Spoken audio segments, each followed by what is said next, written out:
Professor Asif Nazrul আমাদের সঙ্গে আছেন, আইন উপদেষ্টা। প্রফেসর আসিফ নজরুলকে আমি স্বাগত জানাতে চাই। প্রফেসর আসিফ নজরুল আসলে আইন উপদেষ্টা, প্রবাস বিষয়ক উপদেষ্টা, এছাড়াও তার অনেক পরিচয় রয়েছে। প্রফেসর আসিফ নজরুল, আপনাকে স্বাগত জানাই। অনেক পরিচয় আপনার এবং অনেকদিন পরে আপনার সাথে দেখা হলো। ধন্যবাদ খালেদ, ধন্যবাদ।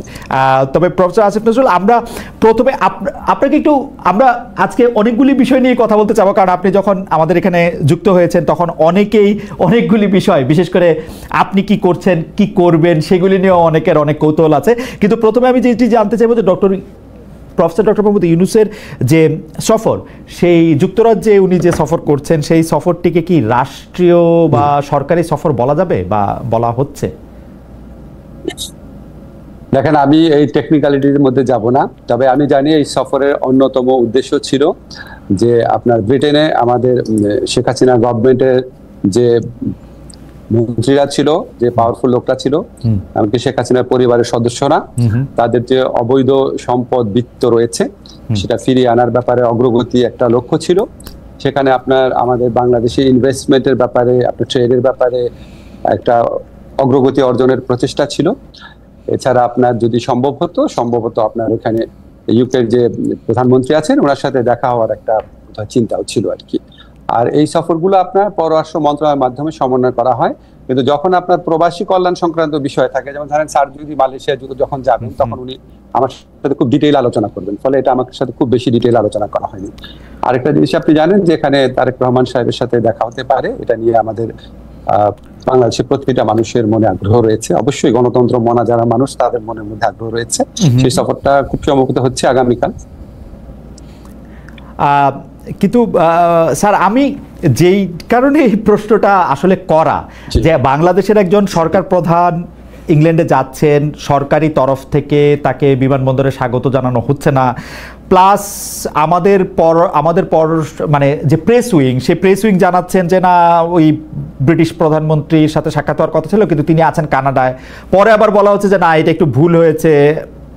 স্যার, পুরো ব্যাপারটা ঠিক পেশাদার মনে হচ্ছে না। এটা কেন এরকম হচ্ছে? মানে আমি কেন এরকম বলতেছি, প্রফেসর আসিফ নজরুল, আমি খেয়াল করেছি যে প্রফেসর ডক্টর মোহাম্মদ ইউনূস যখন সরকার প্রধান ছিলেন না, তিনি তখন সরকার প্রধান না থাকা অবস্থায় বিদেশে যেতেন, এর থেকে বেশি মনোযোগ, এর থেকে বেশি সম্মান তিনি পেতেন। আমি দেখে জেনে বলতেছি, হঠাৎ আমাদের কি হলো? আমি স্যারকে যতটুকু চিনি, ওনার যে সোশ্যাল বিজনেস সামিটটা আছে ওখানে আপনার কয়েকবার আমি স্যারের সফর সঙ্গী ছিলাম। স্যার কিন্তু এয়ারপোর্টে প্রোটোকল পছন্দ করে না। আমাদের এখান থেকে যখন আমরা স্যারকে বিদায় দিই, স্যার চান না একজন উপদেষ্টাও যেন যান। উনি যখন ফিরে আসেন তখন উনি চান না একজন উপদেষ্টাও যেন থাকে।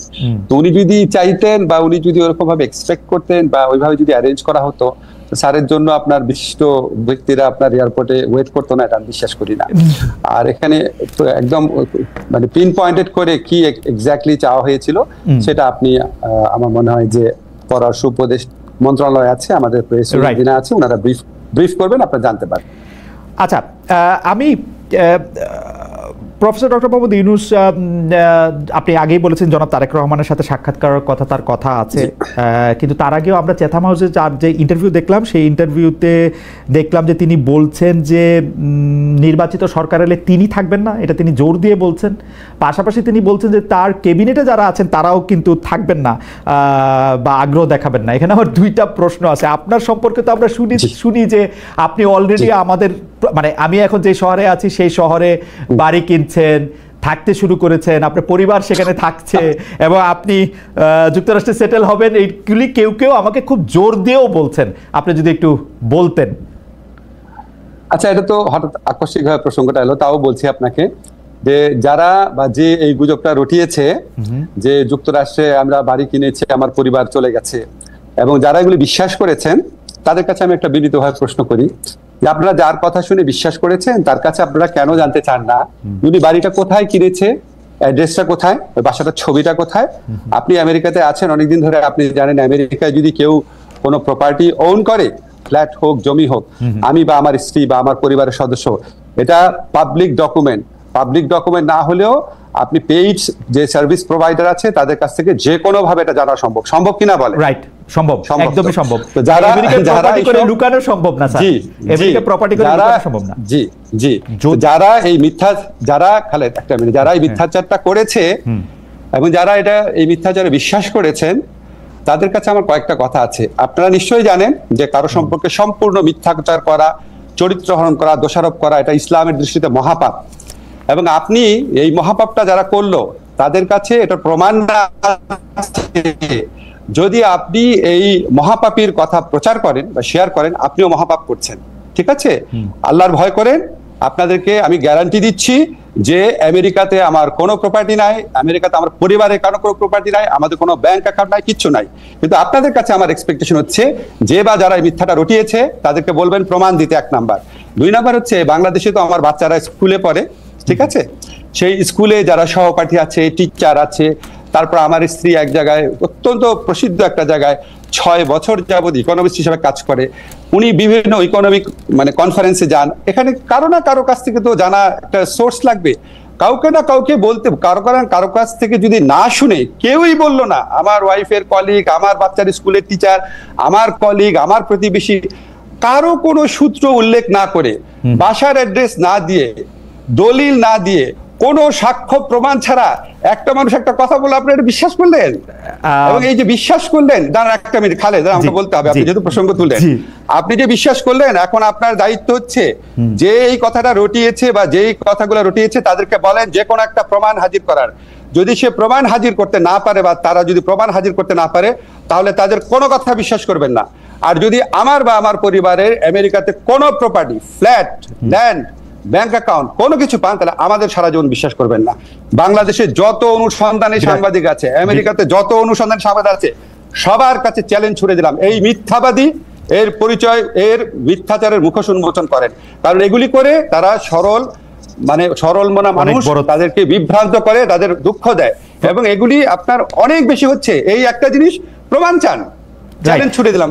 প্রফেসর আসিফ নজরুল কিন্তু অনেক বড় একটি চ্যালেঞ্জ ছুড়ে দিয়েছেন এবং এটা খুব সহজেই এটা প্রমাণ করা সম্ভব, তিনি যদি আসলে কোনো প্রপার্টি কিনে থাকেন। প্রফেসর আসিফ নজরুল, আসলে আমরা অনেকগুলি বিষয় আছে কথা বলতে হবে। আপনাকে আমরা পেয়েছি, সেজন্য আবার একটু দেরিও হয়েছে, সেজন্য অনেকগুলি বিষয় নিয়ে কথা বলতে হবে। আমি যেহেতু প্রসঙ্গটা উঠলো, অনেকে বলছে যে আপনি সবার আগে বোধহয় আপনি এই কথাটি তুলেছিলেন যে যারা রাষ্ট্রীয় ক্ষমতায় বা দায়িত্বে থাকে তাদের সম্পদের হিসাব দেওয়া উচিত। আপনি কি আপনার সম্পদের হিসাবও দিবেন কিনা, একবার এই কথাগুলো একটু বলে ফেলা। আরেকটি কথা হচ্ছে যে অনেকে বলছেন যে আপনারা এই সরকারের উপদেষ্টারা নাকি খুব ট্রাভেল হ্যাপি, আপনারা অনেক সফর সঙ্গী নিয়ে বিদেশে যান। বিশেষ করে ডক্টর মোহাম্মদ ইউনূসকে বলা হচ্ছে যে 11 বার তিনি বিদেশে গিয়েছেন। আপনার ক্ষেত্রেও এরকম বলা হয় যে আপনি যেহেতু ডক্টর মোহাম্মদ ইউনূসের খুব ঘনিষ্ঠ, সেহেতু আপনিও এইটার জবাব দিবেন কিনা যে আপনি যে যখন বিদেশে যান তখন বিরাট একটা প্রতিনিধি দল নিয়ে সঙ্গে নিয়ে যান কিনা, এবং সম্পদের হিসাবটা আপনি দিবেন কিনা। খুব সংক্ষেপে দুটো বিষয় একটু বলে দিতেন। হ্যাঁ, জি, না আমি আরো বলবো আপনাকে। আমাদের সবার সম্পত্তির হিসাব ক্যাবিনেট ডিভিশনে দেওয়া আছে। আমি মনে করি তাদের এটা অবিলম্বে প্রকাশ করা উচিত। আমরা প্রকাশ করার জন্যই দিয়েছি প্রত্যেক উপদেষ্টা। সেকেন্ড হচ্ছে বিদেশ সফরের ক্ষেত্রে আমার জবাব আমি দিব। আমি যখন জেনেভাতে আইএলওর কনফারেন্সে গিয়েছিলাম, যেখানে স্থানীয় আওয়ামী লীগরা আমাকে অপদস্থ করার চেষ্টা করেছিল, সেখানে আমি একজন সফর সঙ্গী নেই নাই। আমার সাথে অন্য একজন উপদেষ্টা ছিলেন, উনি নিয়েছিলেন। আমি আমার পিএস, আমার মন্ত্রণালয়ের একটা মানুষকেও নেই নাই। ঠিক আছে? আমি যখন বিদেশে যাই তখন আমার মন্ত্রণালয়ের সর্বোচ্চ 2 জন লোক গিয়েছিল আমার সাথে, এক্সট্রা 2 জন লোক একটা সফরই। সেটা হচ্ছে ওখান থেকে আমন্ত্রণ করা হয়েছিল দেখে। আমি যে সফরগুলোতে গিয়েছিলাম, একটা হচ্ছে আইএলওতে জবাবদিহি করার জন্য বাংলাদেশের জন্য, আর একটা হচ্ছে আবার গিয়েছিলাম হিউম্যান রাইটস কাউন্সিলে বাংলাদেশের পক্ষ থেকে জবাব দেওয়ার জন্য। এটা আমার ম্যান্ডেটরি। আমি সৌদি আরবে গিয়েছিলাম বাংলাদেশের শ্রম বাজার নিয়ে আলোচনা করার জন্য, আর একটা গিয়েছিলাম তাদের কনফারেন্সে, তাদের অতিথি হয়ে, যেখানে 2 জন সৌদি মন্ত্রী সহ আমাকে স্টেজে তারা অনেক সম্মান করিয়ে করেছে। এবং এটা যেটার কারণে বলে রাখি আপনাকে প্রসঙ্গত, সৌদি আরবে 2 বার যাওয়ার কারণে বাংলাদেশের সাথে সৌদি আরবের প্রথম শ্রম বা কর্মসংস্থানের এগ্রিমেন্ট হতে যাচ্ছে, যেটা ইন্ডিয়া পাকিস্তানের সাথেও নাই। আর আমি গিয়েছিলাম মালয়েশিয়াতে, সেখানে আমার সফর সঙ্গী ছিল 1 জন। সরি, সেখানে সফর সঙ্গী ছিল 2 জন। মালয়েশিয়াতে 2 জন, সর্বোচ্চ 2 জন, এবং কোন কোন ক্ষেত্রে আমার কোনো সফর সঙ্গী ছিল না। তার মানে আপনি আগে থেকে বলছেন সেটি আপনি পালন করছেন। আপনি যদি অবশ্যই পরিষ্কার করে বললেন যে এটা আসলে ক্যাবিনেটে দেওয়া আছে এবং এটা পাবলিক করা হবে যে কোনো সময়, রাইট? অবশ্যই। আরেকটা কথা বলি, আরেকটা কথা আমি বলতাম, এখন চট করে মনে করতে পারছি, সেটা হচ্ছে বিদেশি চিকিৎসা নেব না। আমাদের কেউ বিদেশি চিকিৎসা নেয় নাই। আমার ব্যক্তিগত, আমার এবং আমার পরিবার, আমি উপদেষ্টা হওয়ার পর চিকিৎসা নিয়েছে হচ্ছে পিজি হসপিটাল, যেটা এখন বাংলাদেশ হসপিটাল নামে পরিচিত, ওকে, যেখানে সাধারণ রোগীরা দেখায় সেভাবে দেখিয়েছি। ইবনে সিনাতে দেখিয়েছি, সারা জীবন যেই হসপিটালে দেখাতাম সেখানেই দেখিয়েছি। কোনোদিন বাইরে যাওয়া তো দূরের কথা, বাইরের ওষুধ পর্যন্ত খাই নাই। ওকে, প্রফেসর নজরুল, আমরা একদম এর পরের যে আবার প্রসঙ্গটি যেতে চাই সেটি আবার লন্ডনে প্রফেসর ডক্টর মোহাম্মদ ইউনূস আমাদেরকে মানে একটা প্রশ্নের জবাবে উনি এরকম সংস্কারের বিষয়টি কেন নির্বাচিত প্রতিনিধিদের কাছে ছাড়ছেন না বা ছাড়া হইতেছে না, এরকম একটা প্রশ্নের জবাবের এক পর্যায়ে তিনি বলছেন ভোটাররা আসলে কার কি বক্তব্য আছে, কি আছে সেগুলি জানতে চায় না, তারা শুধু বুঝতে চায় কে তাকে বেশি টাকা দেবে তাকেই ভোটটা দেয়। স্যার, আপনি এইটা দেখছেন কি না যে এইটা কিন্তু আসলে সত্যি সত্যি ডক্টর মোহাম্মদ ইউনূস বলছে? টু মাই আটার সারপ্রাইজ। আপনার মন্তব্য একটু শুনতে চাই। না, এটার মধ্যে আমি একটু যোগ করে রাখি স্যার, যে আমার কাছে মনে হয় কিন্তু তিনি মিথ্যা বলেন নাই, কিন্তু কথাটা একটু হাসিনা-এস্ক হয়েছে, শেখ হাসিনার মতো হয়েছে। না, আমি আপনাকে বলি, স্যারের কথাটা সীমিত ক্ষেত্রে সত্যি, কোন ভোটারের ক্ষেত্রে এটা সত্যি, কিন্তু সিংহভাগ ভোটারের ক্ষেত্রে এটা সত্যি না। যদি শুধু টাকা দিয়েই ভোট কেনা যেত তাহলে তো আওয়ামী লীগ আপনার 2018 সনে কিনেই ভোট করতে পারতো, এই রাতের ভোট তো করতে হতো না। যদি টাকা দিয়েই ভোট করা যেত তাহলে তো 2014 আর 2024 এই নির্বাচনী নাটক আওয়ামী লীগকে করতে হতো না, কারণ কে না জানে সবচেয়ে বেশি টাকা আওয়ামী লীগের হাতে আছে। স্যার তো সীমিত ক্ষেত্রে বলেছে, সীমিত ক্ষেত্রে কোনো ভোটারকে হয়তো করা যায়, ভোট ব্যাংক আছে আমাদের এখানে, আপনি জানেন তো সত্যি, সেটাকে হয়তো একটু স্যার জেনারেলাইজ করে ফেলেছে, এটা হয়তো একটুখানি আপনার কনফিউশনে তৈরি করেছে। আরেকটি বিষয় আপনার সাথে নামের সাথে জড়িত, কিন্তু আমি বিষয়টাকে আরেকটু অন্যভাবে প্রশ্ন করতে চাই। আমরা দেখেছি যে গত সরকার ক্ষমতাচ্যুত হওয়ার পরে আমরা ভারতের সাথে বিভিন্ন বিষয়ের যে চুক্তিগুলি রয়েছে সেই চুক্তিগুলি জনসমক্ষে আসবে, সেটা আমরা চেয়েছিলাম, অনেকে চেয়েছিল যে সেই চুক্তিগুলি বাতিলও করা হবে, কিন্তু সেই চুক্তিগুলি বাতিল করা হয়েছে বলে একটিও আমি শুনি নাই, জনসমক্ষেও আসে না। এটার কারণ কি? অনেকে বলে থাকেন এর জন্য নাকি আপনি একজন নিয়ামক, কারণ আপনি ভারতের একজন পরীক্ষিত বন্ধু। আমি স্যার আপনাকে বলতে পারলাম না, কিন্তু অনেকে এটাও বলে। যাই হোক খালেদ, আমি আপনাকে জিজ্ঞেস করি, আপনি কি 15 বছর এই কথাটা শুনেছেন যে আমি পাকিস্তানের দালাল, আইএসআই এজেন্ট? প্রচন্ড ভাবে শুনেছেন না? আমি রাজাকার, ছাত্রলীগ মিছিল করেছে আমাকে ধাওয়া করে পাকিস্তানে পাঠিয়ে দিবে, অনেকবার তো শুনেছেন অনেক কিছু। হ্যাঁ, এখন বললাম যে এটা তো আপনার কিছু মানুষ এত সরল প্রকৃতি, তাদের কোনো একটা মানুষ অন্য একটা কিছু বললো সাথে সাথে বিশ্বাস করা শুরু করে, আমাদের বৈশিষ্ট্য। কিন্তু বাংলাদেশের ম্যাক্সিমাম মানুষের বুদ্ধিমত্তা অত্যন্ত প্রখর, তারা এইসব প্রচারণায় কান দেয় না। আপনার নিশ্চয়ই মনে আছে, আমি ক্ষমতাসীন হওয়ার পর আমাদের এই সরকার দায়িত্বে আসার পর, আমার দায়িত্বে আসার পর ভারতীয় পত্রপত্রিকায় বরং আমাকে নিয়ে অপপ্রচার করা হয়েছে, যে লস্করে তৈয়বার জিনিসটা সম্পূর্ণ অপপ্রচার, কি জঘন্য অপপ্রচার করা হয়েছে। তো এটা আপনার এতই হাস্যকর। এখন আপনার মাঝে মাঝে আমাকে ধরেন লোকজন বলে কি, ভাই আপনি এগুলি প্রশ্ন উত্তর দেন না কেন? খালেদ, আমাকে একটা সেকেন্ড বলতে দিন। দেখেন, আপনি যখন রাস্তাঘাটে হাঁটবেন, আপনি মাঝে মাঝে কিছু ভিখারিকে দেখেন না, ময়লা হাতে নিয়ে হাঁটে, থুতু মারে লোককে, ময়লা ছুঁড়ে মারে, আপনি কি তাকে কনফ্রন্ট করতে যান নাকি আপনি একটু একটু দূরে দূরে সরে থাকেন? তো এই সমস্ত কথাবার্তা যারা বলে তাদেরকে আমি ওই ধরনের আবর্জনা ছুঁড়ে মারা, যে নোংরা যা থাকা, যে আপনার যে লোক রাস্তার মধ্যে মানে আমার কাছে মনে হয় কি, যে বাংলাদেশের হয়তো খুব বেশি হলে আমার যারা ফলোয়ার আছে, ভক্ত আছে, বা আমাকে যারা ভালোবাসেন, তাদের মধ্যে হয়তো 10% মানুষ যারা খুবই সরল মনা, খুব গভীরভাবে চিন্তা করেন না, তারা হয়তো তাদেরকে প্রভাবিত করতে পেরেছে। কিন্তু 90% মানুষের মনে এগুলি হাস্যরস ছাড়া কিছু উদ্রেক করে না। আর ভারতের সাথে চুক্তি, আপনাকে আমি বলি, এটা অবশ্যই প্রকাশ করা উচিত। এখন ধরেন চুক্তিগুলো তো হয় পররাষ্ট্র মন্ত্রণালয়ের মাধ্যমে, ঠিক না? এখন আপনি আপনার প্রোগ্রামে একটু পররাষ্ট্রমন্ত্রীকে বা এই দায়িত্বে যারা আছে তাদেরকে এনে জিজ্ঞেস করলে ভালো হয়। কারণ আমি আপনাকে একটা জিনিস শুধু বলি, আমরা যখন কোনো মিটিং এ বসে, খালেদ, আপনি যখন ডয়েচে ভেলেতে কাজ করতেন, আপনি যখন মিটিং এ বসতেন, আপনি যে মতামতটা দিতেন সেটাই কি ডয়েচে ভেলের মতামত হতো? হতো না, ঠিক না? এখন আমার মতামত আমি দিব, একজনের মতামত আরো দিবে, অনেক সময় হতো না। তো আমি আপনাকে একটা জিনিস একটু ব্যাখ্যা করে বলি। ধরেন আমি যখন ঢাকা ইউনিভার্সিটির টিচার ছিলাম, আমাদের 2-1 জন শিক্ষক ছিলেন ফাঁকিবাজ, ক্লাস দিতেন না। 2-1 জন শিক্ষক ছিলেন খাতা অনেক দেরি করে দিতেন, ঠিক আছে? তো এটা কিন্তু আমরা একাডেমিক কমিটি মিটিং এ প্রতিবারই সবচেয়ে বেশি এগুলি নিয়ে আমি সোচ্চার ছিলাম, কিন্তু আলটিমেটলি দেখা যেত ডিসিশন হতো না। কেউ কেউ বলতো থাক, এত করা হওয়ার কি দরকার, থাক, আমাদের ডিপার্টমেন্টে বদনাম হবে, থাক, এরকম করে কোনো ব্যবস্থাই নেওয়া হতো না। কিন্তু আমি তো বলে যেতাম, এখন ব্যবস্থা যে নেওয়া হতো যে না, আমার ডিপার্টমেন্টে কোনো ফল্টের জন্য না ছাত্র বলে নাই স্যার ওই যে রাজনীতিতে দোষারোপ আমার উপর আসবে কেন? আপনি সরকারকে দোষ দেন অথবা কনসার্ন মিনিস্ট্রিকে জিজ্ঞেস করেন। আপনাকে কোনো, তবে আমার যেটুকু ধারণা, আমি যেটুকু বিশ্বাস করি, এগুলি প্রকাশ করে না, এগুলি এই চুক্তি প্রকাশ করার সময় এখনো চলে যায় নাই। আপনাকে শুধু একটা জিনিস বলি, আমরা এই সরকারে আমরা দায়িত্ব গ্রহণ করার পর একটা কাজ করেছি যেটা ভারত কখনোই চায় নাই, সেটা হচ্ছে আমাদের ইউএনইসি যে কনভেনশন আছে, ওয়াটার কনভেনশন, যেটা আমাদের আন্তর্জাতিক নদীর প্রবাহে আমাদের স্বার্থ রক্ষার ক্ষেত্রে বিরাট ভূমিকা রাখবে, সেটা আমরা র্যাটিফাই করেছি, এক্সিড করেছি, অনুসমর্থন করেছি। এটা আমরা খুব শীঘ্রই আপনি ঘটা করে জানবেন। এই সমস্ত আপনার দেশের স্বার্থ রক্ষা করার জন্য আন্তর্জাতিক চুক্তি আমরা করে যাচ্ছি।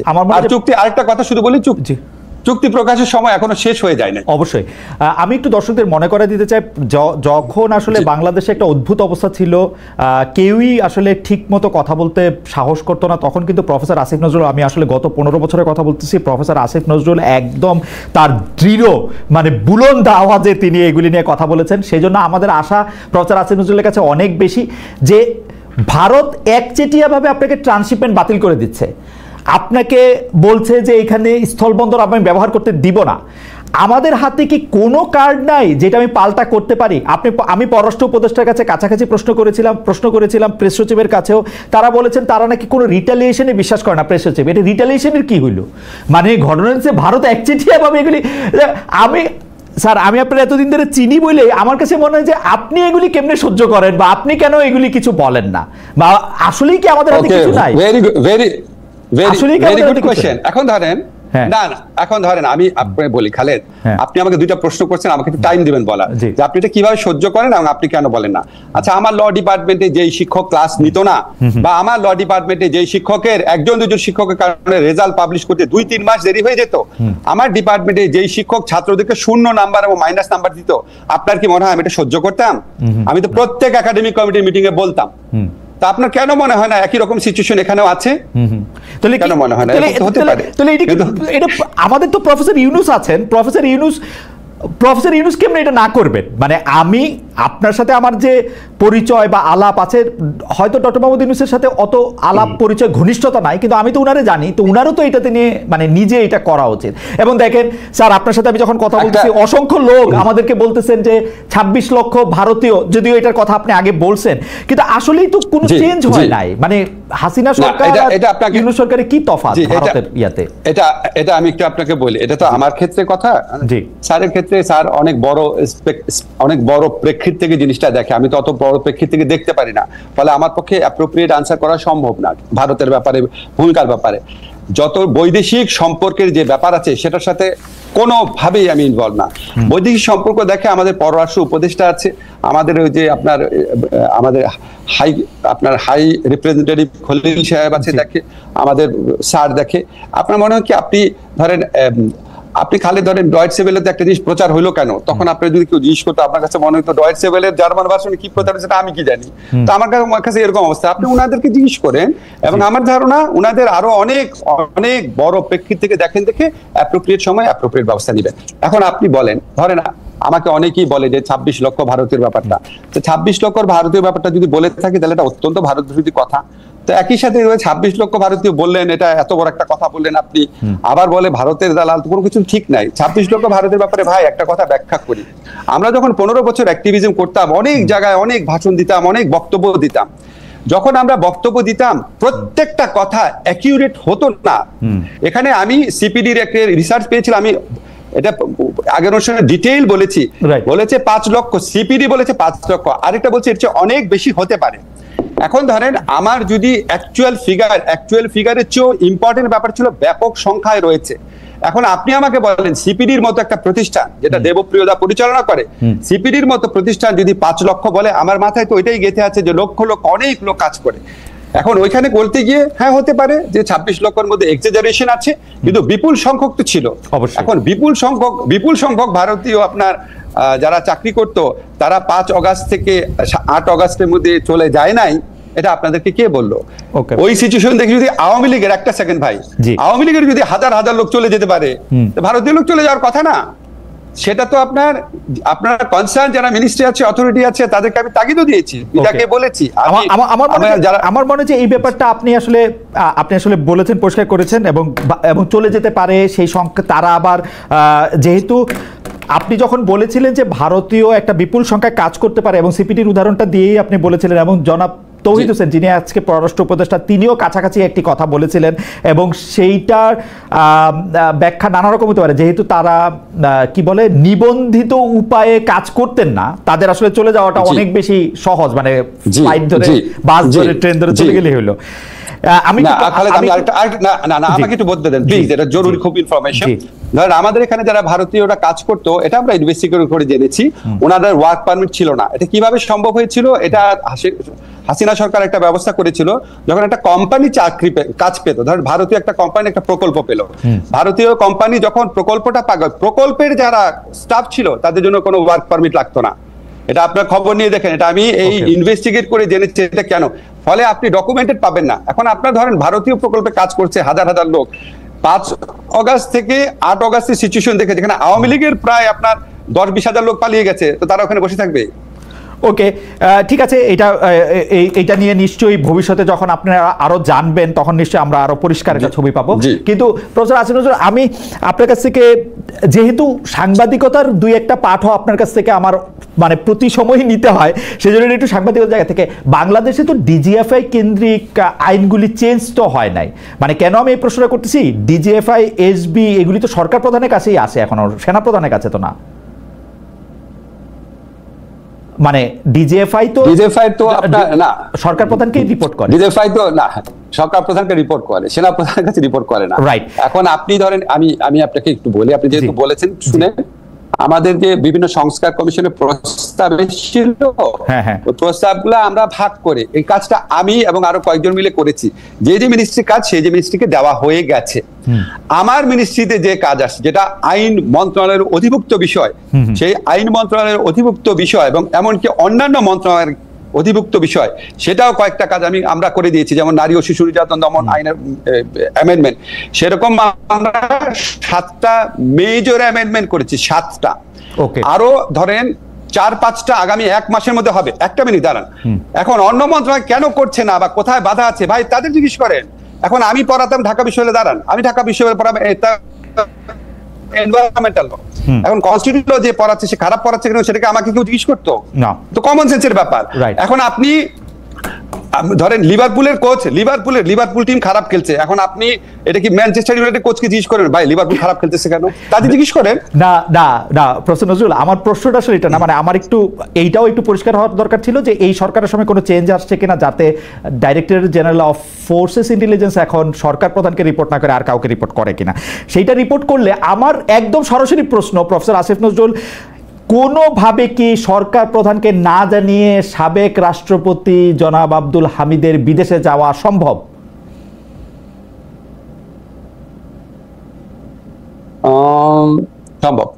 সম্ভব। সরকার প্রধান না জানিয়ে নরমাল, হ্যাঁ সম্ভব। আমি আপনাকে বলি, নরমাল একটা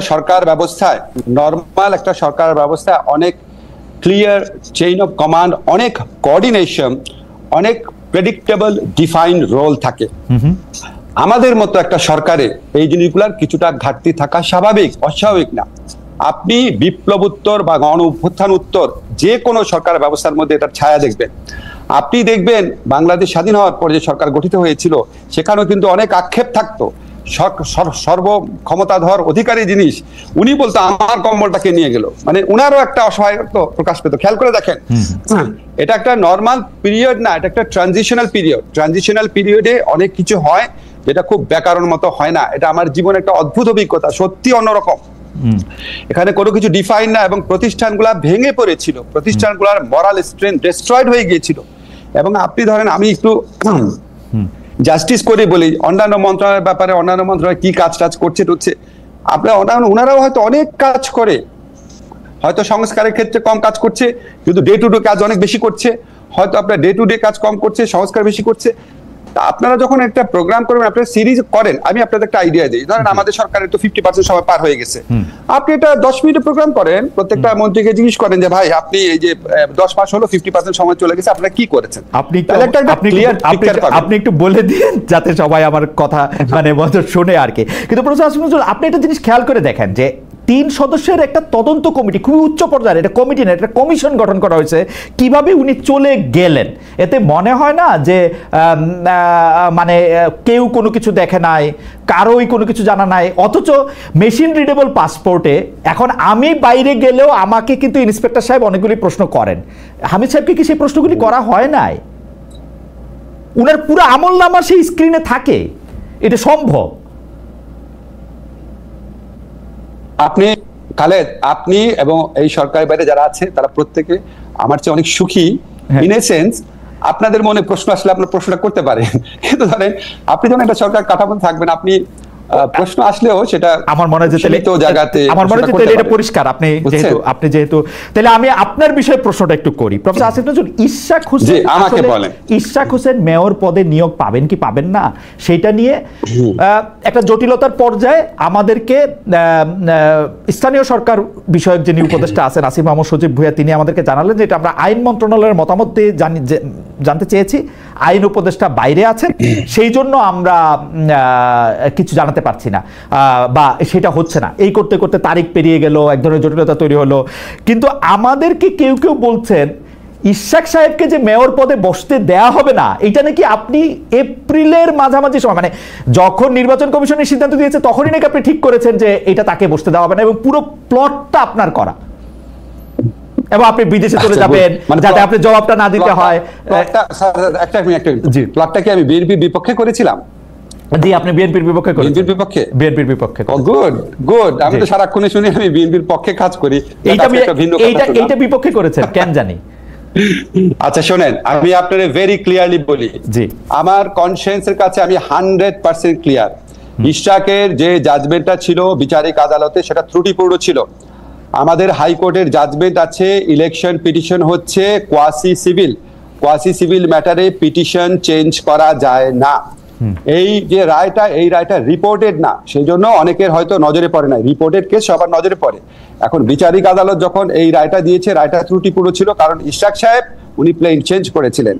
এখন প্লেন চেঞ্জ করে প্রথমে উনি নির্বাচন বাতিল চেয়েছেন, পরে প্লেন চেঞ্জ করে উনি ওনাকে নির্বাচিত করতে বলেছেন। এখন যখন এরকম সিচুয়েশন হয়েছে, তখন অবভিয়াসলি এটা একটা পক্ষ ছিল নির্বাচন কমিশন। নির্বাচন কমিশন একটা সাংবিধানিক প্রতিষ্ঠান। নির্বাচন কমিশনের উচিত ছিল এটা আপিল করা। নির্বাচন কমিশন এটা আমার উপর ঠেলে দিয়েছে। মানে আমি এতই কাঁচা প্লেয়ার যে সে তার দায়িত্ব পালন করবে না, এটা শিল্ড হিসাবে আমি কাজ করব? এটা নির্বাচন কমিশনের সাংবিধানিক দায়িত্ব ছিল, এটা প্রধান বিচারপতির নেতৃত্বে আপিলের ডিভিশনে বলেছে। তো উনি ওনার দায়িত্ব পালন না করার শিল্ড হিসাবে আমাকে ব্যবহার করতে চেয়েছে। আমি কোনো রিপ্লাই দেই নাই, কারণ এটা আপনার দায়িত্ব আপনি পালন করবেন। এখন ধরেন আমি বললাম কি যে আমি ঢাকার জেলা জজকে কি পরিবর্তন করব, এটা আমি সমাজ কল্যাণ মন্ত্রী শারমিনা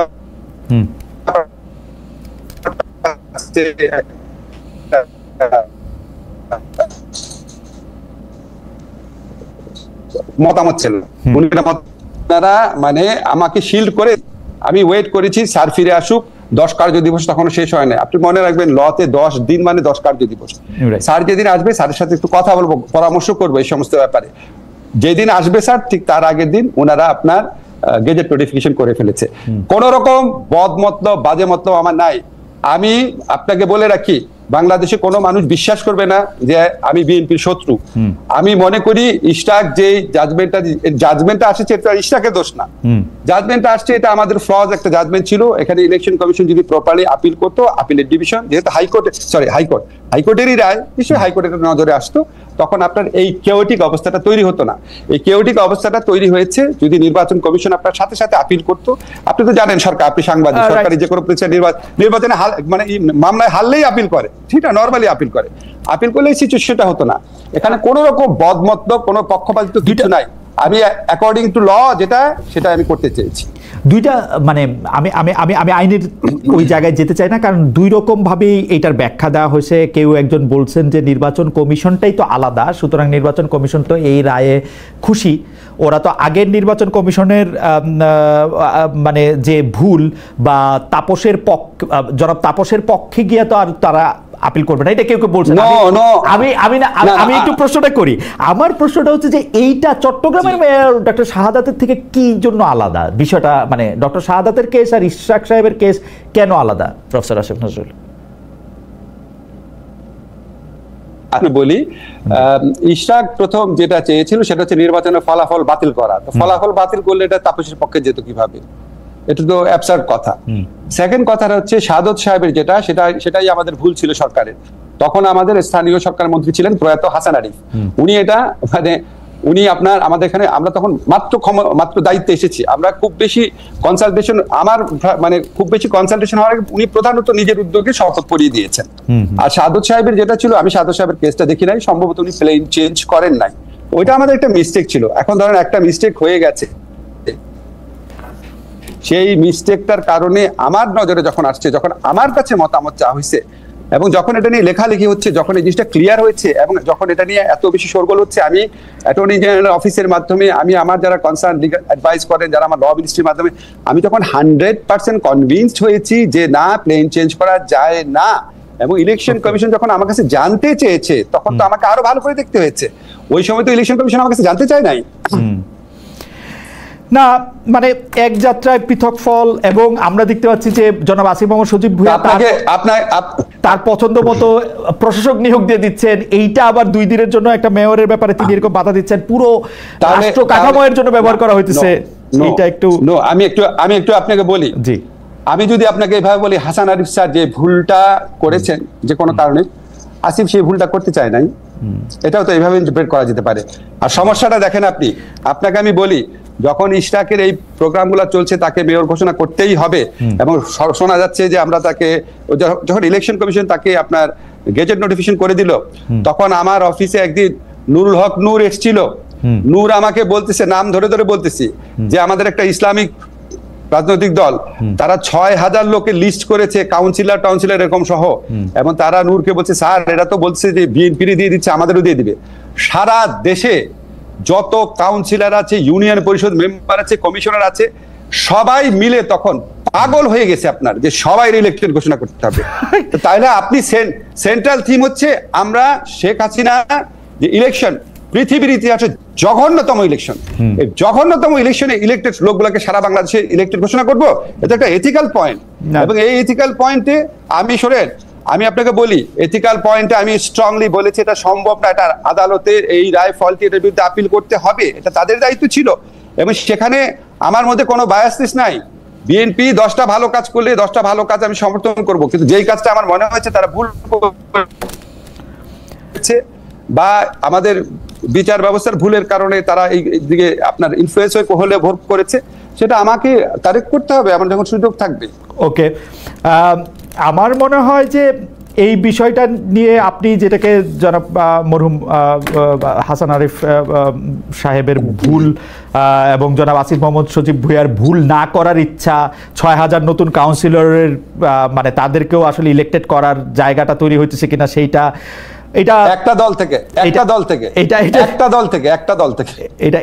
এটা নিশ্চয়ই দর্শকরা, আমরা নিশ্চয়ই দেখবো এটার মধ্যে আর কি হয়। কিন্তু আমি আপনাকে আরেকটা প্রসঙ্গে যেতে চাই প্রফেসর আসিফ নজরুল, সেটা হচ্ছে দেখেন খালেদ, আমি আপনাকে একটা কথা প্রসঙ্গ করে বলে রাখি। দেখেন, আমি এই 15 বছরে বিএনপি এই ফ্যাসিস্ট শেখ হাসিনা বিরোধী আন্দোলনে যে অসীম আত্মত্যাগ করেছে, যে কঠিন আপনার মানে কত লোক তাদের মারা গেছে, কত লোক সর্বশান্ত হয়েছে, কত লোক আহত হয়েছে, কত লোক গুম হয়েছে, এই পুরা কষ্টের প্রতি 15টা বছর আমি কি পরিমাণ সিম্প্যাথেটিক ছিলেন আপনি জানেন।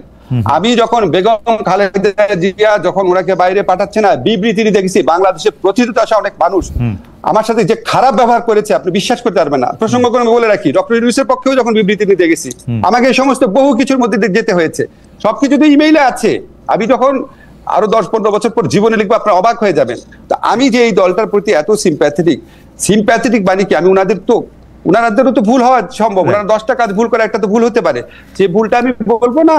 তো আমি তো ভাই না, সেটা আমার ইমান থেকে আমি বলেছি বিএনপির এই সিদ্ধান্তটা ভুল ছিল। সেটা দুই পক্ষেই আছে প্রফেসর আসিফ নজরুল। আমার মনে আছে যে আমি বন শহরে থাকতাম, প্রফেসর ইউনূস ভিসবাদেন বলে একটি শহরে বেড়াতে এসেছিলেন, তিনি আমাকে খুব আদর করে চা কফি খাইয়ে 2টি লাইন তার সাথে কথা বলে, মানে সামনে ক্যামেরার সামনে কথা বলে, ক্যামেরার আড়ালে অনেকক্ষণ কথা বলে। দেশের আসার পরও তিনি অনেক কথা বলেছিলেন আমার সঙ্গে, কিন্তু এখন আর তিনি আমার সঙ্গে কথা বলতে চান না। আসলে ব্যাপারটা এরকম যে আমরাও আসলে দূরে সরে গেছি বা শত্রুতে পরিণত হয়েছি। সেইটার জায়গা থেকেই আপনাকে প্রশ্ন করতে চাই প্রফেসর আসিফ নজরুল, যে অন্তর্বর্তীকালীন সরকারের সময় না শুধু আপনি সারা জীবন মত প্রকাশে, আপনি স্যারের সাথে কথা বলার চেষ্টা করেছেন অসংখ্যবার। উনি নিউ ইয়র্ক এসেছেন, নিউ ইয়র্কে কথা বলতে চেষ্টা করছি, তারপর হচ্ছে ঢাকায় গিয়ে কথা বলতে চাইছি, এইখানে কথা বলতে চাইছি অসংখ্যবার। উনি আমার বাদে সবার ইন্টারভিউ দিচ্ছেন। যাই হোক, খাওয়াবার এটা উনার ইচ্ছা। কিন্তু আমি স্যারকে জিজ্ঞেস করব। আচ্ছা স্যার, আমি আপনাকে জিজ্ঞেস করি যে আপনি কিন্তু একটা বিষয়ে আপনার কনসিস্টেন্সি অসাধারণ, মানে সেটা কোনোভাবে আপনাকে আমি হিলতে দেখি নাই গত 30 বছরে, সেটা হচ্ছে অবাধ মত প্রকাশের স্বাধীনতা। এমনকি আপনাকে গালি দিলেও, মিথ্যা কথা বললেও আপনি কিন্তু তার মুখ বন্ধ করার উপায় না। কিন্তু আমরা কিন্তু এই যে দেখতেছি যে একজন ইউটিউবার গুম হয়েছে কিনা এই আলোচনার মধ্যে জানা গেল তিনি 2 মাস ধরে গ্রেপ্তার। সাব্বির না কি নাম, তিনি জননিরাপদ, সাব্বির নাম, সরি আমি সাব্বির না কি নাম না, তিনি নাম হচ্ছে মোহাম্মদ সাব্বির সরকার। তিনি জননিরাপত্তা আইন ও সন্ত্রাস বিরোধী আইনের মামলায় অভিযুক্ত।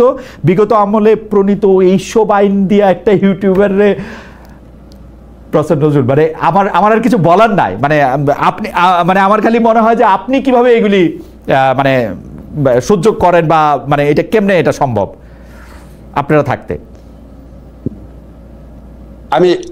আমি আপনাকে খালেদ বলি, একটা কথা হচ্ছে কি, আমাদের এই আমলে মত প্রকাশের যে স্বাধীনতা আছে, আপনি বিশ্বাস করেন, আমি অনেস্টলি বলি, বাংলাদেশে কোনো আমল এটা ছিল না। আপনি শুধু আমার ক্ষেত্রে দেখেন, আমার ক্ষেত্রে কত মিথ্যাচার, কত জঘন্য চরিত্র হনন তারই কথা। বাংলাদেশের প্রচলিত যতগুলো আইন আছে, পেনাল কোড বলেন, সন্ত্রাস দমন আইন বলেন, ডিজিটাল সিকিউরিটি অ্যাক্ট, মানে কতগুলো আইনে মানে অপরাধযোগ্য ভাবে আমার সম্পর্কে চরিত্রহানি করা, মিথ্যা কথা, আমার নিরাপত্তা বিঘ্নিত করার মতো পরিস্থিতি সৃষ্টি করা হয়েছে।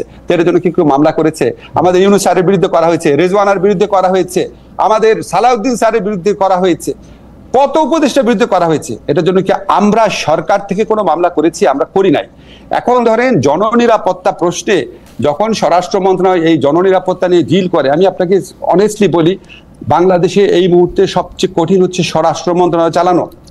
আপনি জানেন, আমরা একটা ভঙ্গুর, একটা মানসিক শক্তির পুলিশ, ভঙ্গুর একটা ইনস্টিটিউশনে তাদেরকে কাজ করতে হচ্ছে।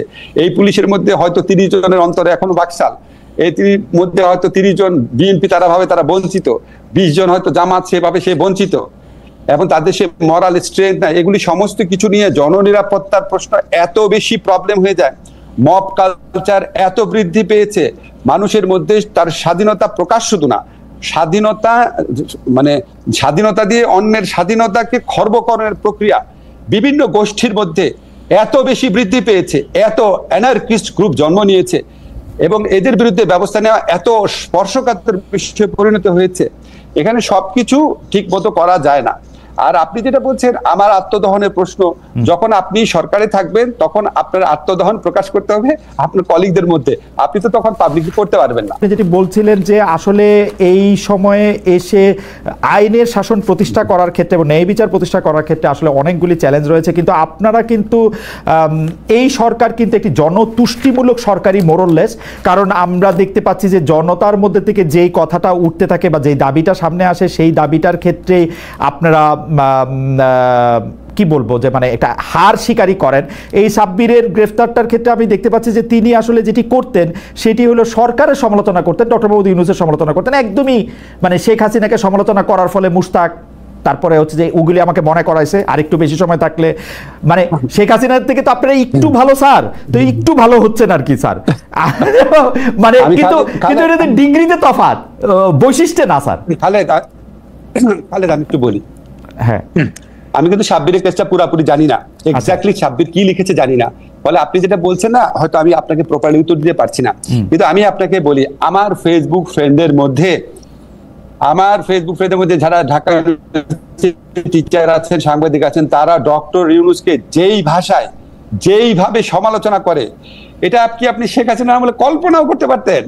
এবং আপনি আপনি দেখেন মানে এত বাজে কথা বলেছে, মানে একটা এত বয়স্ক এত সম্মানিত মানুষ সম্পর্কে আপনি যদি এসব প্লিজ দেখেন, এটা কি কোনো ব্যবস্থা নিচ্ছে? আমরা কি আমাদের বিরুদ্ধে কথা বলেছেন, ব্যবস্থা নিয়েছি? সাব্বিরের কেসটা যেটা আমি পুরো জানি না, উনি ফেসবুকে কি লিখেছে। প্রফেসর আসিফ নজরুল, আপনি শেখ হাসিনার দোর্দণ্ড শাসন আমলে আপনি শেখ হাসিনার উপদেষ্টাদের একজন সালমান এফ রহমান সাহেবের টেলিভিশনে বসে আপনি যেভাবে তার সমালোচনা করেছেন, মানে শুধু আপনাকে এবং নুরুল কবির ভাইকে ধরলে মানে মনে হয় যে বাংলাদেশ ওই সময় অনেক স্বাধীন ছিল, যেই কারণে আবার আলী রিয়াজ স্যার আমাকে বলছে যে আমি ফেসিবাদের পক্ষে কথা বলছি। আমি বলতেছি হচ্ছে যে আপনারা যারা বলতে চাইছেন তারা কিন্তু বলতে পারছেন, মানে হয়তো আপনাদের কিছু তো মানে ক্ষতি তো হয়েছেই, কিন্তু না খালেদ এক মিনিট, খালেদ জি বলেন। আপনি কিন্তু এই কথা আগেও বলেছেন, আমি ক্লিয়ার করি আপনাকে। আমরা যেটুক বলেছি তার চেয়ে 10 গুণ বেশি বলতে চেয়েছিলাম। আমরা বলতে চেয়েছিলাম শেখ হাসিনা হচ্ছে চোর, শেখ হাসিনা বাংলাদেশের সম্পদ পাচার করছে, তার ছেলে হচ্ছে দুর্নীতিবাজ, তার বোন হচ্ছে দুর্নীতিবাজ। আমরা বলতে চেয়েছিলাম ভারতের কাছে দেশ বিক্রি করে দেওয়া হচ্ছে। আমরা বলতে চেয়েছিলাম এই নির্বাচনগুলো করা হচ্ছে, এই ভুয়া নির্বাচন করা হচ্ছে বাংলাদেশকে ভারতের কাছে বেচে দেওয়ার জন্য। আমরা বলতে চেয়েছিলাম বাংলাদেশে একটা ভিনদেশীয় সংস্কৃতি কায়েম করা হচ্ছে, উদ্দেশ্য প্রণোদিত হবে। আমরা বলতে চেয়েছিলাম বাংলাদেশে যারা মুসলমান আছে সত্যিকারে আপনার কোন রকম রাজনীতির সাথে জড়িত না, তাদেরকে জঘন্যভাবে হয়রানি করা হচ্ছে। আমরা এরকম বহু কথা বলতে পারি নাই, যেটা বলেছি সেটা শুনেছেন দেখে আপনার মনে হচ্ছে অনেক, সেটাও শেষের দিকে অনেক কমে গিয়েছিল অনেক। আপনি প্রোগ্রামটা করতেন যখন, তখন প্রথম দিক 2018 পর ক্রমে ক্রমে কমতে কমতে আমি তো 2019 পরে চলে আসছি জার্মানিতে। আমি তবে 2018 মানে আমি শুনতে পাই, প্রফেসর আসিফ নজরুল দেখেন আমার শোনাটা কিরকম, আমি শুনতে পাই যে আপনাদেরকে টেলিভিশনে নেয়ার ব্যাপারে নিষেধাজ্ঞা ছিল কোন টেলিভিশনে, কিন্তু আমি যেই শুনেছি যে আপনাকে নিষেধাজ্ঞা, আমি তখনই আপনাকে অনুরোধ করে 3 বার 5 বার 7 বার অনুরোধ করে আপনাকে টিভিতে নিয়ে আসে, আপনার মনে আছে নিশ্চয়ই। আপনি বরং মানে আমি শুনতাম অন্য টেলিভিশন আপনাকে নিতে পারে না, আর আমিও আপনাকে নিতে পারতাম না, আপনাকে অনুরোধ করে আপনি সময় দিতে পারতেন না। আচ্ছা বলি আমি পার্থক্যটা কোথায়। যেমন আমি সবচেয়ে বেশি যেতাম মতিউর রহমান চৌধুরী চ্যানেল আইতে। আপনি জিজ্ঞেস করে দেখেন চ্যানেল আইয়ের শাইখ সিরাজ, উনি যখন আমাকে বলল দেখি না কেন, আমি বললাম আপনারা প্রোগ্রামে ডাকেন না, দেখবো কি হবে। উনি আমাকে কি বলেছে জানেন? বলে আমাদের ঘরের উপর রেখা বন্দুক চালাবেন আর আমরা ঝামেলা পড়বো, আমরা আপনাকে ডাকবো। মানে ডাকার অবস্থা ছিল না। আমাকে জিল্লুর বলেছে ডাকার পর কি খারাপ পরিস্থিতিকে সম্মুখীন হতে হতো। জিল্লুর বলেছে চ্যানেল আই আপনাকে আনার পর আমাকে বলতে হচ্ছে যদি আসিফ নজরুলকে আমি 3 মাস 6 মাস পর আনতে না পারি আমি প্রোগ্রাম করবো না। আমি প্রোগ্রাম করতাম বাংলা ভিশনে সবচেয়ে বেশি। খেয়াল করেন আপনি, একদিনও বাংলা ভিশনে আমাকে নিতে পারে নাই, ভয়ে কাঁপতো তারা। সেখানকার লোকজন বলতো ভাই বাংলা ভিশনে পারবো না। আপনি পেরেছিলেন, মোজাম্মেল বাবু চাইলে মোজাম্মেল বাবু পারতো, অনেকবার বলেছিল যায়নি, কারণ আপনাদের যে টিভি চ্যানেল ছিল তার মালিক ছিল সরকারের অত্যন্ত ক্ষমতাশীল ব্যক্তি, শুধুমাত্র এই কারণে পেরেছিলেন। এটা হচ্ছে আমার ধারণা। আপনি এত সরকার বিরোধী একটা ভয়, সরকারের ক্ষমতাশালী ব্যক্তিরা তো আরো বেশি চাপ সৃষ্টি করার দরকার ছিল। আমাকে যাই হোক, আমি আর পুরো প্রসঙ্গে যাইতে চাই না, কিন্তু তারা শিল, কিন্তু আপনি স্বাধীনভাবে প্রোগ্রাম করতে, আমার মনে আছে আসিফ ভাই, সরি আমার মনে আছে আপনি আমার প্রোগ্রামে এসে বলছিলেন প্রধানমন্ত্রী এই কাজটা করছে গাধার মতো, যখন তার না মানে seriously I am telling you, আপনি ইন্ডিপেন্ডেন্ট টেলিভিশনে বসে আপনি বলছিলেন যে এটা বলছে গাধার মতো। এক্স্যাক্টলি আমি এক্স্যাক্টলি এইভাবে বলি না, আমি হচ্ছে একদম গাধা ছাড়া তো কেউ এরকম করবে। আচ্ছা যাই হোক, হ্যাঁ এবার আমি এইটার মধ্যে থেকে আসি যে আপনারা খুব পপুলিস্ট সিদ্ধান্ত নিতেছেন কিনা, যে পপুলিস্ট সিদ্ধান্তের মধ্যে মানে জনগণ যে চাইতেছে সেইটাই আপনারা আসলে করতেছেন কিনা।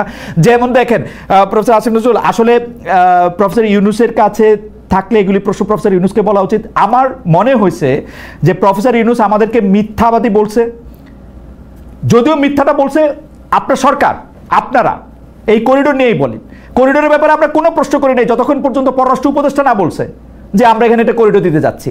তেনায়া পেঁচায়া হাই রিপ্রেজেন্টেটিভ বলছে যে এইখানের মধ্যে একটা ত্রাণ করিডোর হচ্ছে, মানবিক করিডোর না। ডক্টর মোহাম্মদ ইউনূস কি বললেন? যারা এগুলি বলতেছে শুধু মিথ্যা কথা বলতেছে, জাতির উদ্দেশ্যে ভাষণ। আমিও তো বলছি আমি মিথ্যাবাদী, কারণ এই কথা আমি কারে গিয়ে বলবো? আমিও তো বলছি, এটা উনারা বলছেন এবং উনারা এটা নিয়ে কথাও চালাইছেন। এটা কেমনে হলো? স্যার কিছু বক্তব্য সম্পর্কে বলেছেন মিথ্যাবাদী, একটু জেনারেলাইজ হয়ে গেছে, কিন্তু স্যার কিছু বক্তব্য, কিছু মিথ্যা কথা তো বলা হয়েছে খালেদ, কিছু মিথ্যা কথা বলা হয়েছে, কিছু কথা ছিল কারেক্ট। এবং স্যার যে কথাগুলো মিথ্যা ছিল হয়তো সেটা উদ্দেশ্য করে বলেছেন। আমি আপনাকে বলি, আমি তো সরকারের স্পোকসম্যান না। হ্যাঁ, এখন ধরেন আমি আমার ব্যাপারগুলো যেটা থাকে আপনি আমাকে জিজ্ঞেস করতে পারেন, যে ধরেন আমি আপনাকে বুঝায় বলি। আমার একটা কথা দেখি আমাকে প্রায় লোকজন বলে বা বলার চেষ্টা করে আমাকে, আমার তো আপনার ফেসবুকে কমেন্ট পড়ার সময় হয় না, আমাকে হোয়াটসঅ্যাপে আমার বন্ধুরা কেউ কেউ পাঠায়, বলে যে এরকম আপনি আগে বলতেন আপনি নাকি দায়িত্ব পেলে সারাদিন কাজ করবেন, যারা করবেন ইত্যাদি। ভাই আমি সারাদিন আপনি তো দেখছেন খালেদ না ভাই, আমি সারাদিনই কাজ করি। আপনাদেরকে অনেস্টলি বলি, আমি সরকারের দায়িত্বে আসার আগে 4-5 ঘন্টার বেশি কাজ করতাম না। আমি এখন কমপক্ষে 12 ঘন্টা কাজ করি। আপনারা যারা সাংবাদিকরা আছেন, আমার মন্ত্রণালয়ে যায় দাঁড়ায় থাকেন, দেখেন, আপনারা আমার যারা কলিগ আছে জিজ্ঞেস করেন, আপনারা আমার বলেন আপনার কাজের কোয়ান্টিটি কি। আমি আপনাদেরকে চ্যালেঞ্জ করে বলছি, আমি 10 মাসে আইন মন্ত্রণালয়ে যে কাজ করেছি, বাংলাদেশে কোনো আইনমন্ত্রী 10 মাসে এত কাজ করে নাই। বাংলাদেশে কোনো আইনমন্ত্রী পিপিজিপি এরকম 4000 নিয়োগ দেয় নাই। বাংলাদেশে কোনো আইনমন্ত্রী 16,000 কেস প্রত্যাহারের সিদ্ধান্ত দেয় নাই। 16,000 কেস প্রত্যাহার করতে হয়েছে। এই কেসের যে কাগজপত্র আছে, চার্জশিট আছে এবং অধিকাংশ ক্ষেত্রে এফআইআর আছে, সেগুলিকে পরীক্ষা করে। আমি বলতে কিন্তু আমি আইন মন্ত্রণালয় বুঝাচ্ছি, আমার যত কাজ আছে তার মূল কৃতিত্ব হচ্ছে আমার আইন মন্ত্রণালয় কর্মকর্তারা। তারা শুক্রবার অফিস করেছে, তারা শনিবার অফিস করেছে, তারা বিয়ন্ড দ্য অফিস আর 7টা 8টা 9টা পর্যন্ত কাজ করেছে, করে এই কাজগুলা করেছে। আমাদের একটা মন্ত্রণালয়ের উদ্যোগ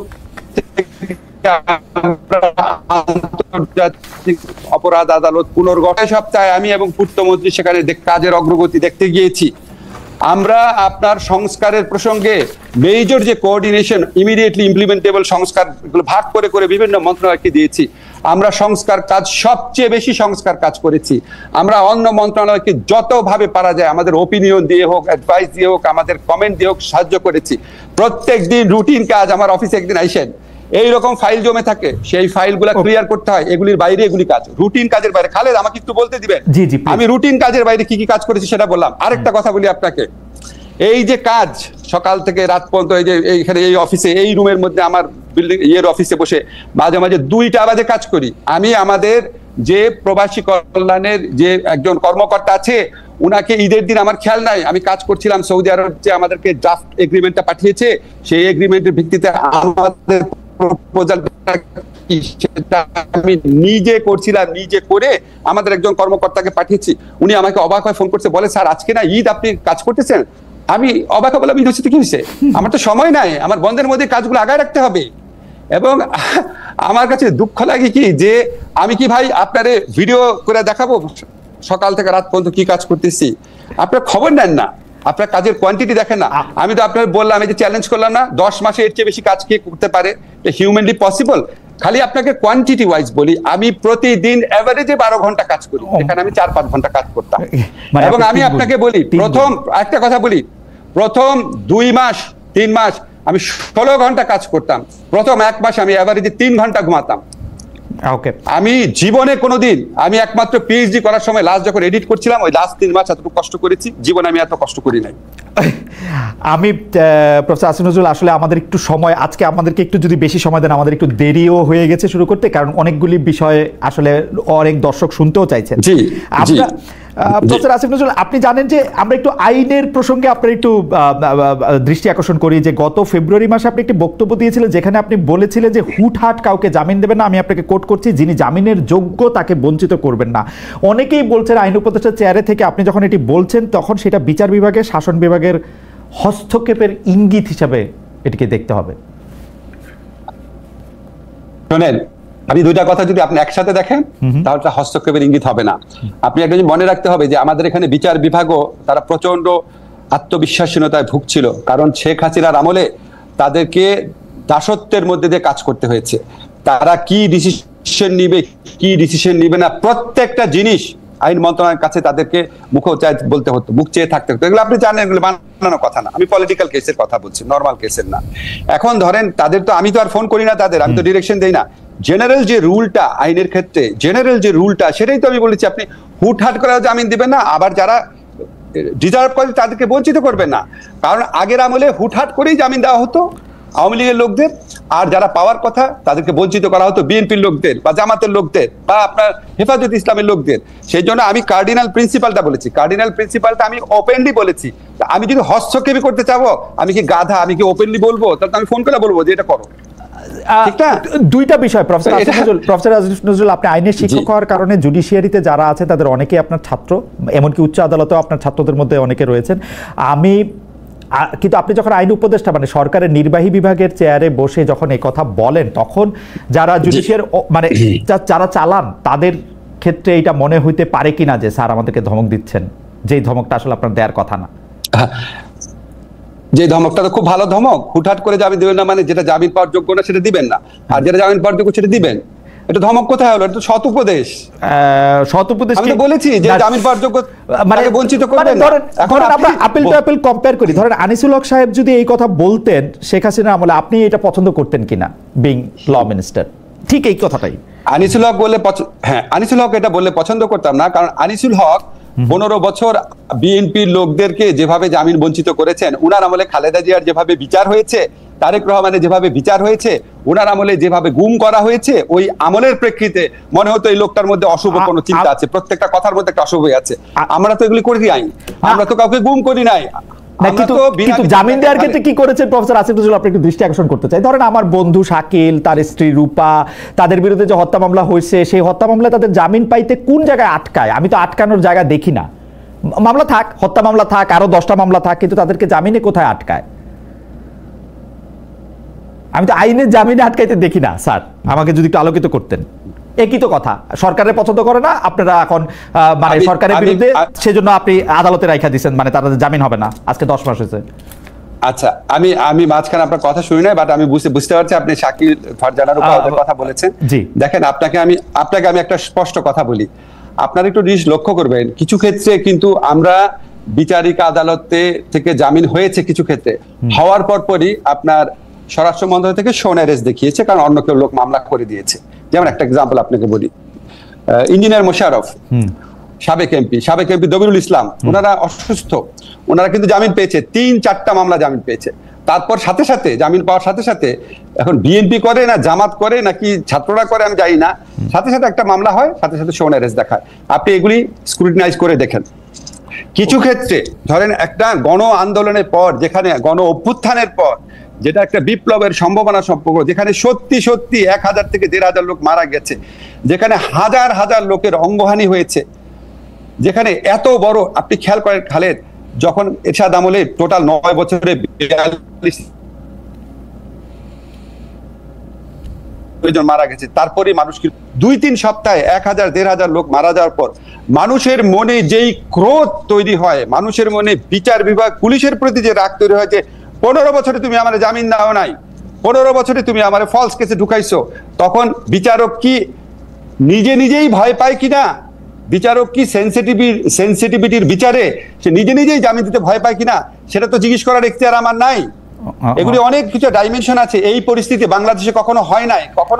আমি আপনাকে শুধু একটা তথ্য দেই, কারণ আমারও কিছু বন্ধু বান্ধব আছে যারা এখন সরকারি চাকরি করেন, তাদের একজনের সঙ্গে পরিচয় করাই দিলেন, তিনি উত্তরাঞ্চলের একটি জেলা শহরের চিফ জুডিশিয়াল ম্যাজিস্ট্রেট। আমাদের সমন্বয়কদের একজন তাকে একটা ফোন করা ওইখান থেকে উদ্যোগ করায় নিয়ে আসছেন।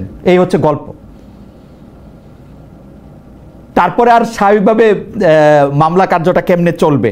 আর আমাদের দর্শকদের মধ্যে দুইটা জায়গায়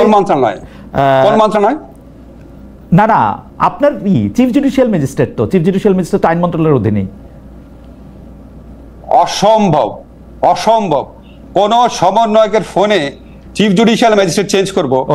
পরীক্ষা হয়তো আপনার অজান্তেও হইতে পারে, আমি জানি না। তাকে অসম্ভব হতে পারে, আমি জানি না, কিন্তু অসম্ভব। আচ্ছা, আপনি আমাকে এরকম চিনেন? আমি শেখ হাসিনাকে ভয় পাই না, একটা সমন্বয়ক বলবে আমি ওটা চেঞ্জ করে দিব। এখন শোনেন, আমাদের এখানে কিছু চেঞ্জ হয়েছে। যেটা হয়েছে, আপনার স্থানীয় পর্যায়ে আইনজীবীদের সাথে খারাপ সম্পর্ক হয়ে গেছে, খুব খারাপ অবস্থা। কিছু বিচারক আছে, তারা ইনসিকিউর ফিল করেছে, বিকজ ওই এলাকায় তাদের জাজমেন্ট নিয়ে অনেক প্রশ্ন আছে, মানুষ ক্ষিপ্ত ছিল, তারা রিকোয়েস্ট করে জায়গা চেঞ্জ করেছে। আর কিছু বিচারকের বিরুদ্ধে প্রচন্ড অভিযোগ ছিল, তাদের ক্ষেত্রে জায়গা চেঞ্জ করা হয়েছে।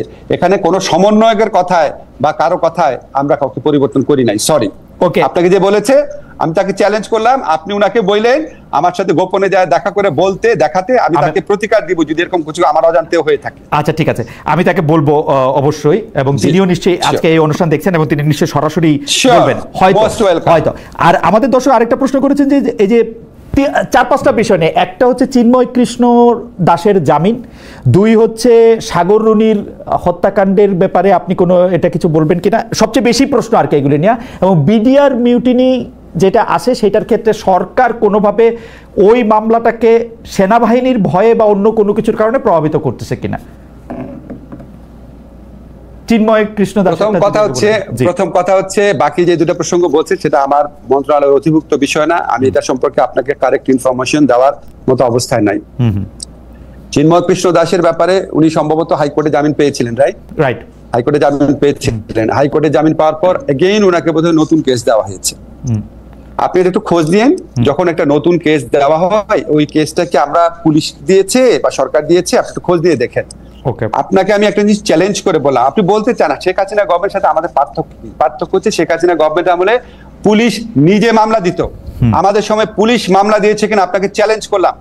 মামলা দেয় বিএনপির লোক, মামলা দেয় জামাতের লোক, মামলা দেয় ছাত্রদের নেতৃত্বে পরিচিত গণঅভ্যুত্থানের ক্ষতিগ্রস্ত ব্যক্তিরা, মামলা দেয় আপনার কিছু আইনজীবী যোগ সাজসে, মামলা হয় ক্ষোভ থেকে, মামলা হয় বিচারের প্রত্যাশা থেকে, মামলা হয় ব্যবসা বাণিজ্যের লোভ থেকে, কোনোটার মধ্যে সরকার কোনোভাবে ইনভলভ না। এখন একটা এরকম পরিস্থিতিতে 15 বছর যারা ক্ষুব্ধ, বিরক্ত, বঞ্চিত, মর্মাহত, ক্রুদ্ধ, তাদের প্রত্যেকটা অ্যাকশনকে আমরা খালি আহ্বান জানাতে পারি। আমি তো ওই অ্যাকশনের পার্ট না, আমি তো সেটা করছি না। শেখ হাসিনা আমলে সরকার নিজে করতো মামলা। এরকম আপনার ধরেন এগুলো যদি আমি বলতে থাকি তখন হয় কি, ধরেন মানুষ বলে যে আচ্ছা আপনি কি করেন। এখন আমি যদি প্রত্যেকদিন কি করেছি বলতে থাকি, কতগুলা লোক আসে দেখা করে, তাদের সমস্যা সমাধানের চেষ্টা করি, এটা যদি বলতে থাকি শোনেন, তখন তো এটা একটা অসহনীয় ব্যাপারে পরিণত হবে যে এই লোকটা কি পাগল লাগে, সারাদিন কি ভালো কাজ করছে এটা বলতে থাকে। ভাই আমি সারাদিন চেষ্টা করি। যদি আমি কম পারি তাহলে মনে করেন আপনারা যারা সমালোচনা করবেন, ভাই আপনার চেয়ে আমার বুদ্ধি কম, আপনার চেয়ে আমার অভিজ্ঞতা কম, আপনার চেয়ে আমার পড়াশোনা কম, হয়তো এই কারণে, কিন্তু চেষ্টা, ইচ্ছা, প্রচেষ্টা এর একটাও হয়তো ঠিক না। কিন্তু প্রফেসর আসিফ নজরুল, আমি যদি আপনাকে প্রশ্ন করি, আপনি যেহেতু শিক্ষক মানুষ, আপনার এই 10 মাসের এই উপদেষ্টা জীবনে আপনি যা করেছেন তাতে কি আপনাকে পাস মার্ক দিবেন, এভারেজ মার্ক দিবেন, এভারেজ গ্রেড দিবেন, কি দিবেন? আমি কোনো মার্কস দিব না, আপনারা মার্কস দিবেন। আমি যখন চলে যাব আমি কি করেছি সব বলবো। আপনারা যারা এই আমি শুধু চেষ্টাটার ক্ষেত্রে মানে আপনি আপনার যে এফোর্টটা দিয়েছেন সেটার ক্ষেত্রে কি আপনি মানে সন্তুষ্ট, যে মানে বা এরকম কি যে আপনি তার চেয়ে বেশি দিতে পারতেন, এরকম কি? আপনি যদি ফিজিক্যাল পরিশ্রমের কথা বলেন, আমার পক্ষে এভারেজ 12 ঘন্টার বেশি কাজ করা সম্ভব না। আমি কোনো সময় 14-16 ঘন্টাও কাজ করেছি, সুতরাং বিন্দু বেশি সময় দিতে পারতাম না। আর আপনি যদি বলেন আমি আরো বুদ্ধিমত্তার সাথে কোনো কাজ করতে পারতাম নাকি, সেটা তো ভাই আমি বলতে পারবো না। আমার বুদ্ধি তো কোয়ান্টিফাই করা যায় না, কাজের পরিমাণটা কোয়ান্টিফাই করা যায়, কাজের পরিমাণে আমি মোটামুটি একটা অ্যানসার পাইছি। আপনার যে বস আছে সে বসকে আপনার উপর খুশি, মানে প্রচন্ড খুশি, বস আপনার উপর খুশি, প্রচন্ড খুশি। আপনি ইউনূস স্যারের কথা বলছেন? জি প্রচন্ড খুশি। আপনাকে একটা এক্সাম্পল বলি। ধরেন আমাদের যখন যে বাংলাদেশ ব্যাংক সংক্রান্ত যখন একটা তদন্ত কমিটি করা হলো আর কি, তখন আমি বারবার বলছিলাম স্যার আমাকে দিয়ে না, আমার অনেক কাজ আছে, আমার অনেক কাজ আছে। 2-3 জন অন্যদের নামটা উঠলো, স্যার বলে না তোমার না দিলে কাজ হবে না, তুমি থাকবা। তো এরকম অনেক কিছু স্যার আমাকে দিয়ে দেন, তুমি যদি অনেক খুশি না থাকেন, এটা আরেকটা তৃপ্তি। প্রচন্ড খুশি। যখন আপনার এই প্রশ্নটা শুধু ডক্টর আসিফ নজরুলকে চেয়ারে থাকা অবস্থায় করা যায়, আপনি কি বসের উপরে খুশি? মানে প্রফেসর ইউনূসের কার্যক্রমে কি আপনি খুশি? অধিকাংশ ক্ষেত্রে খুশি, কিছু ক্ষেত্রে আমি বুঝতে পারি না, কিছু ক্ষেত্রে খুব অল্প, কিছু ক্ষেত্রে আমি বুঝতে পারি না, খুব অল্প। আমি আপনাকে প্রশ্নটা করে রাখি, উত্তর দেয়া না দেয়া আপনার ইচ্ছা। আমরা যে অনেকগুলি জিনিস দেখি যেটা আমার কাছে সরাসরি কনফ্লিক্ট অফ ইন্টারেস্ট মনে হয়, মানে উনি একটা ছবি দেন কি গ্রামীণ সমাধান কি জানি একটা ওই পে মানে টাকা পাঠাবে বিকাশ নগদের মতো একটা জিনিস। উনি একটা গ্রামীণ ইউনিভার্সিটি করেন, উনি করের টাকা মৌকুফ করেন, উনি হচ্ছে নোবেল প্রাইজ সহ আরো এরকম প্রাইজের করের টাকা মৌকুফ।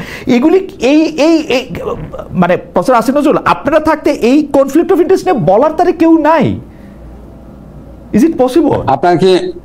আপনি আমাকে যেভাবে বললেন আমি সেটা চিন্তা করি নাই এতগুলো জিনিস। কিছু ক্ষেত্রে আমি জানি, একটা ক্ষেত্রে অন্তত আমি জানি, যেটা অনেক আগে আবেদন করে রাখা হচ্ছিল, বারবার গত সরকার দিচ্ছিল না দেখে নর্মাল প্রসেস এটা হয়েছে, অনেক আগে আবেদন করা হয়েছে। আপনাকে একটা কথা বলি, কারণ খালেদা জিয়ার জামিন সবগুলা হয়ে গেল, তো এটাও তো আপনার দীর্ঘদিন যাবত হচ্ছিল না। এখন যখন দীর্ঘদিন যাবত একটা জিনিস আটকে রাখা হয়, তারপর যখন এটা রেগুলারাইজ করার সুযোগ হয়, তখন একসাথে হয়ে যায়, তখন এগুলি মনে হয় যেটা হয়তো দৃষ্টিকটু, কিন্তু হয়তো এগুলি অনেক আগে ডিজার্ভিং ছিল। একটা ক্ষেত্রে আমি নিশ্চিতভাবে জানি, বাকিগুলো জানি না, অনেক আগে ডিজার্ভিং ছিল, অনেক আগে আবেদন করা হয়েছিল, অনেক প্রতিবন্ধকতা সৃষ্টি করে আটকে রাখা হয়েছিল। এখন এটা আটকে রাখে নাই, নর্মাল প্রসেস হয়েছে, এখন আটকে রাখবে কারণ তো কারোটাই আটকে রাখা হচ্ছে না।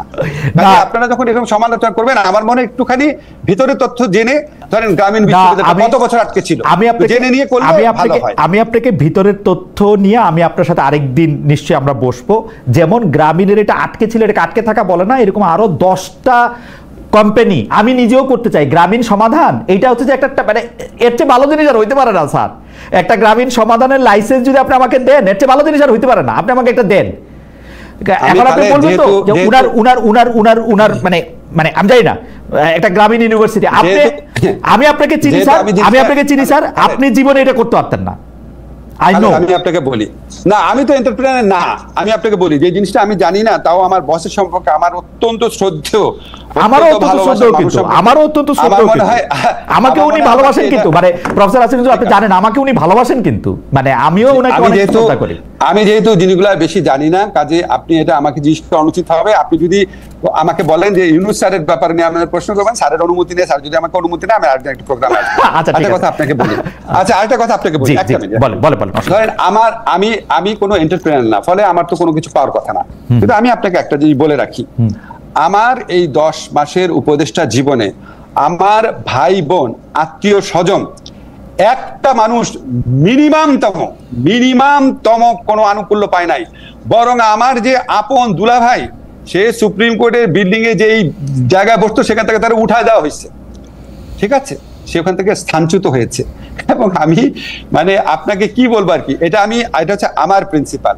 এখন আমি তো আর এন্টারপ্রেনার না, এন্টারপ্রেনার যদি হইতাম, ধরেন আমি যদি একটা খুব জনকল্যাণমূলক একটা প্রজেক্ট থাকতো, আমি হয়তো চেষ্টা করতাম জনকল্যাণমূলক প্রজেক্ট, আমার নিজস্ব স্বার্থ নাই সেটাকে দেখার জন্য, কিন্তু আমার তো সেটা নাই, ফলে আমি বলতে পারছি না। কিন্তু ব্যক্তিগতভাবে আপনাকে বলতে পারি, আমার মিনিমামতম আত্মীয় স্বজন, বন্ধু বান্ধব, কুমিল্লা বাড়ি, আমার লালবাগের বাড়ি, ঢাকা ইউনিভার্সিটি, কোনো ক্ষেত্রে আমার কোন রকম স্বজন প্রীতি আমি করিনি।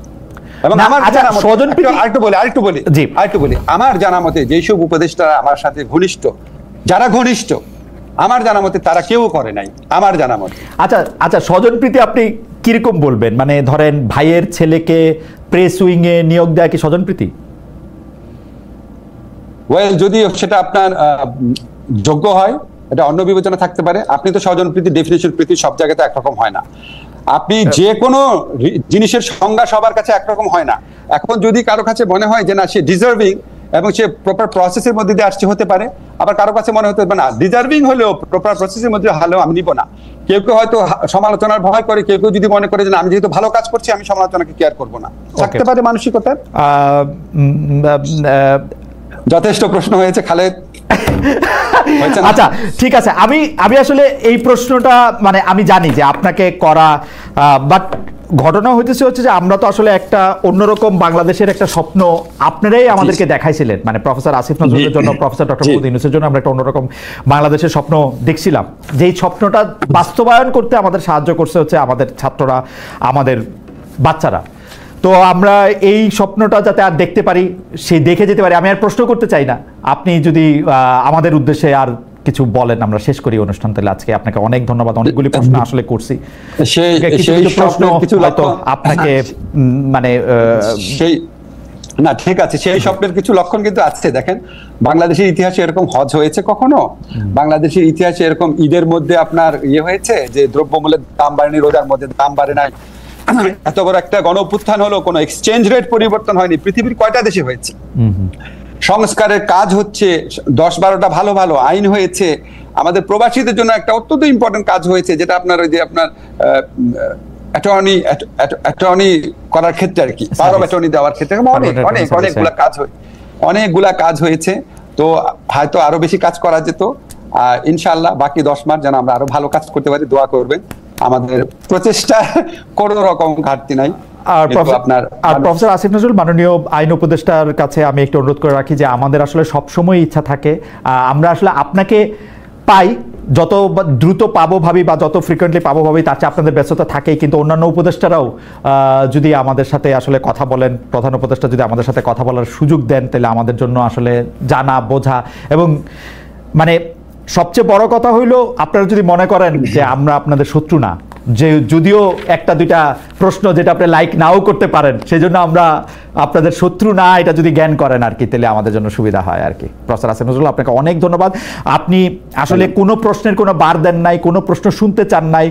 আপনার এই ভূমিকার জন্য আমি আসলেই, অনেকে আমাকে বলতেছে যে আমি নাকি আপনাকে অনেক বেশি বেশি তেল দিচ্ছি, আমি এই তেল দিতেই চাই, যে আমি বলতেই চাই যে প্রফেসর আসিফ নজরুল রে আমি এটা মানে আপনি আমার জন্য যেই অস্বস্তিকর প্রশ্ন করেছে, এই প্রোগ্রাম শেষ হওয়ার পর অনেকক্ষণ দুশ্চিন্তা থাকতে হবে।